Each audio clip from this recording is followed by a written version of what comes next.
The sun always emits energy, and a lot more energy than we possibly can use. The only problem is how much of that energy do we pick up now and with today's technology. The silicon collectors of solar power that we have today use only or capture only 10 to 20% of the solar energy. And to me, this is not enough at all. This is not an engineering solution. It's, when you tell me you're getting only 15% of something, I say that's not a good one. If you tell me 85%, maybe. So there is room to do a lot of research in the capturing of solar energy to use it for our energy needs. I am a desert geologist, and I travel a great deal into the deserts of the world, and the deserts of the world are in a band where you have very few clouds per year, and the sun is very hot, and it actually affects everything on the ground, and for this reason there is no vegetation whatsoever and whatnot.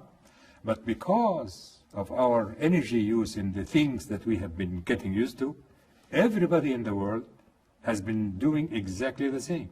And nobody in these regions where the sun shines more than 300 days a year have ever thought about using solar energy instead of the way they use solar energy, the energy the way we use it here. So it must be some way of having at least 1/4 of the area of the world using energy other than the energy that we use today, utilizing the local solar energy resources.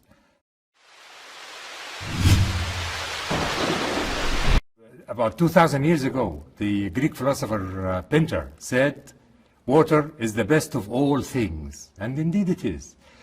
And water on earth, yes, it is plentiful, but very little of it is usable by human life.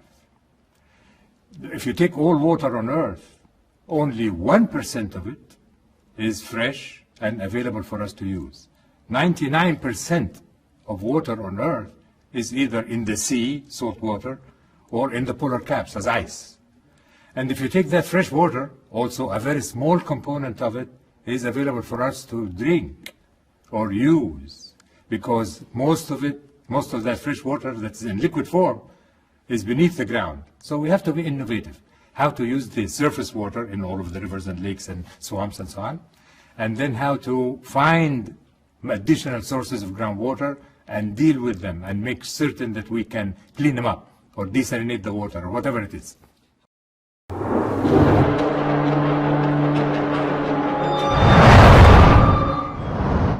In most cases, when you drill for oil, the oil that you get at the very beginning from its own pressure is a very small amount.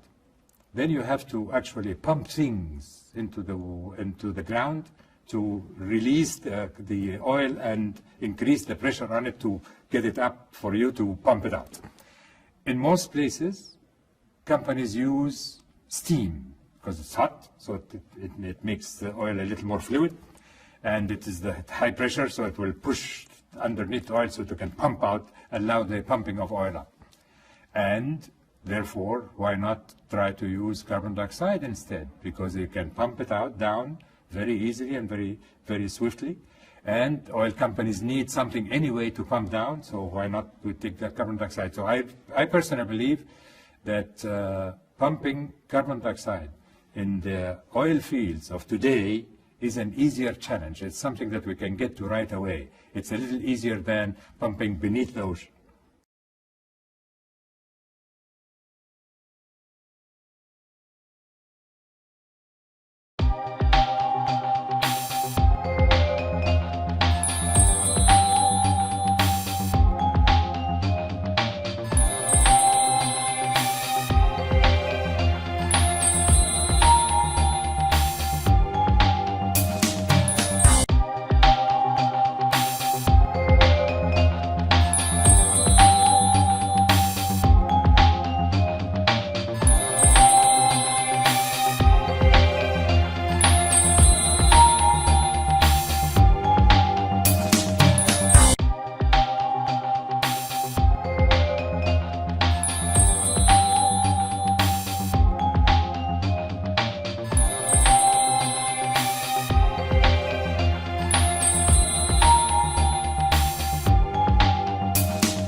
Machabram fi mist. Excellent. Welcome to Egypt. Excellent. Now our tuna. Excellent. محتاج مني ايه؟ محتاج مني Excellent. ازيك يا دادروس؟ Excellent.